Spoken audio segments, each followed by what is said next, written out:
Anggota Densus 88 Bribda Ignatius Frisco Sirage tewas tertembak seniornya di Rusun Polri Gunung Putri, Kabupaten Bogor, Jawa Barat. Keluarga Bribda Ignatius pun tak terima dengan kematian anaknya. Tangis histeris keluarga tak terbendung saat jenazah Bribda Ignatius Frisco Sirage tiba di rumah duka Kabupaten Melawi, Kalimantan Barat.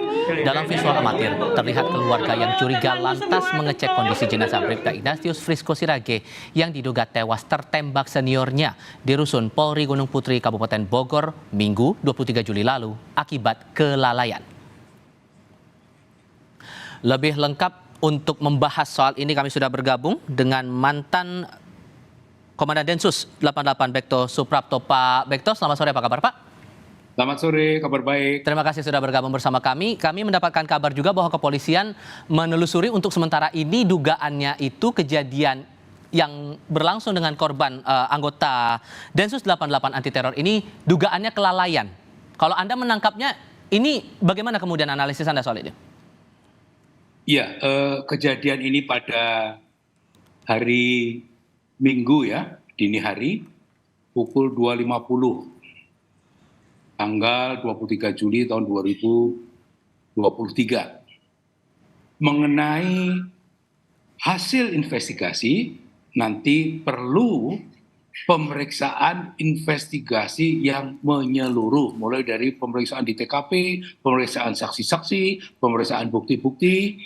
Sementara yang saya bisa dapatkan informasi adalah bahwa ini ada terjadi tertembaknya korban oleh anggota Densus sama-sama sebagai petugas penjaga rutan Densus 88. Ini masih diinvestigasi kasusnya. Baik, kita juga sudah terhubung saat ini dengan Ibu dari Bribda Ignatius Frisco Sirage, dengan Ibu Inosensia Antonia Tarigas. Halo, selamat sore Ibu.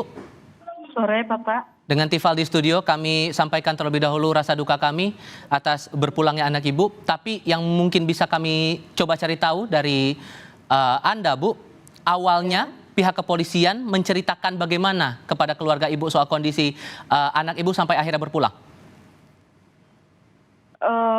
Saya dapat teleponnya itu kurang lebih setengah 12 siang hari Minggu. Oke. Dan kebetulan saya juga nggak, ini kan saya biasanya agak takut-takut juga ngambil nomor HP yang nggak ada namanya. Jadi saya tanya, dia bilang betul ini ibunya Riko. Saya jawab waktu itu betul. Lalu karena saya takut juga, saya tanya lagi, kok orangnya bilang kan, Ibu kami dari Jakarta. Kalau nggak salah waktu itu dari, lupa saya dia bilang dari apa gitu. Dia memperkenalkan diri sebagai lembaga atau secara personal Bu? Lembaga sih Pak, lembaga. Cuman dia sebutkan namanya, saya yang nggak ini karena pikir saya kan takutnya itu penipuan gitu Pak. Oke, setelah mendapat telepon dia memperkenalkan diri, lalu dia bicara apa lagi Bu? Dia bilang, Ibu kalau bisa, Ibu sekarang segera berangkat ke Jakarta. Karena anak Ibu ini sakit kayak gitu. Oke.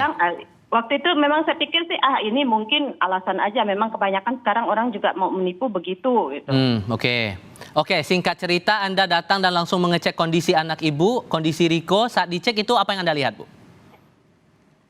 Kami sebelumnya kan kami ke Pontianak dulu Pak ya. Ke Pontianak, lalu kita terbang ke Jakarta pada hari Senin itu. Udah itu kami ditempatkan di suatu ruangan. Memang ini waktu itu sempat saya pertanyakan kenapa kami di ini kok nggak langsung lihat, karena kebetulan waktu itu sepupu saya yang mengatakan dia pernah datang ke rumah sakit, bilangnya kalau anak saya ini kecelakaan tunggal, sekarang berada di ruang ICU. Oke, penjelasan kecelakaan tunggalnya karena apa Bu? Nggak ada, belum ada Pak, karena memang satupun dari anggota yang menjemput ataupun yang ini tidak ada yang menjawab kami kalau sebenarnya anak kami ini kena apa, itu mereka nggak tahu juga katanya. Hanya disuruh untuk memfasilitasi kami untuk sampai ke Jakarta. Oke. Letak kecurigaan yang Anda rasakan bersama dengan keluarga ini apa Bu? Pertama, waktu yang saya bilang saya punya keluarga, adik, kebetulan dia tinggal di Jakarta. karena kami belum bisa terkejar hari Minggunya itu ke Jakarta, saya minta tolong dia yang pergi ke sana. Lalu waktu menanyakan yang tadi dia bilang kecelakaan tunggal, sekarang di ruang ICU, dia sempat teriak, dia bilang, ya Allah kenapa jadi begini.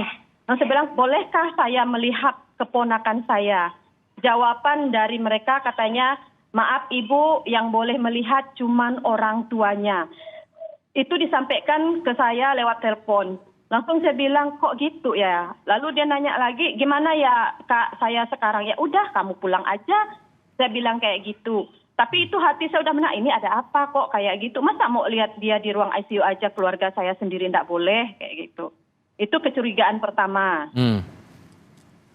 Kecurigaan Lalu waktu berikutnya? kami dibawa ke ruangan itu, kenapa kok kami kayak diundur gitu istilahnya, ya kok enggak langsung mau saya tuh kan kalau memang dia di ruangan ICU, ya kami langsung dong dibawa ke ruangan ICU tempat anak saya. Itu kecurigaan saya yang keduanya.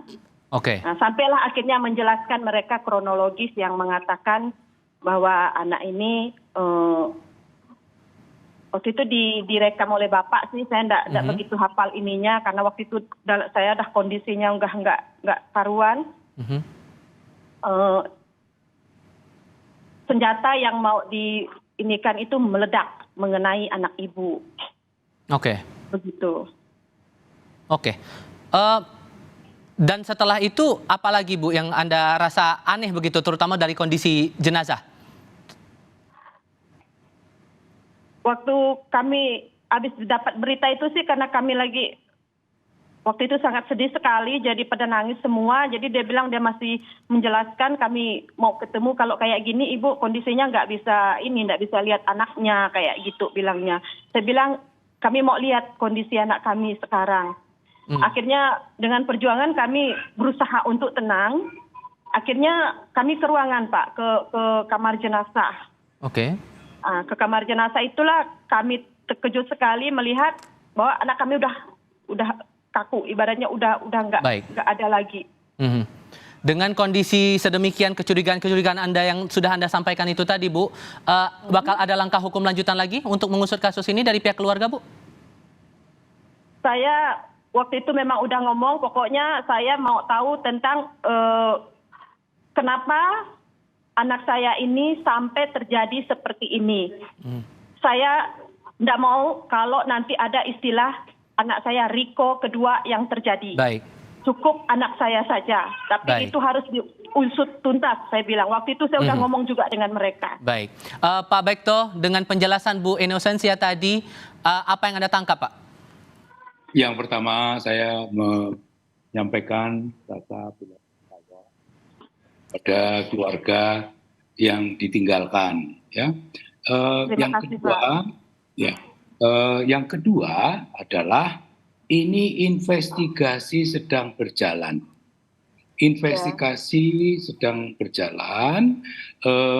Orang yang diduga harus bertanggung jawab terhadap meninggalnya putra ibu ini sedang diinterogasi. Menjadi kewajiban polisi untuk menyidik ini, membuat terang perkara ini. Ada apa sehingga putra ibu menjadi korban? Putra ibu seorang polisi yang bertugas di Densus. Ini semua memerlukan waktu, termasuk mengapa sampai meninggal. Sampai meninggal itu karena ini juga ada kaitannya dengan penembakan. Semua akan dibuktikan. Mulai dari senjatanya apa, pelurunya yang mana, jelaganya bagaimana, termasuk orang-orang yang ada di sekitar. Semua dicatat sebagai saksi. Hasil investigasi ini yang menarik untuk dicermati untuk menjawab kecurigaan-kecurigaan dari pihak keluarga. Pak Bekto, terima kasih. Bu Inosensia, lewat sambungan telepon juga terima kasih sudah berdiskusi bersama kami, Bu. Sehat-sehat selalu untuk Anda sekeluarga. Semuanya selamat sore. Terima kasih. Selamat sore.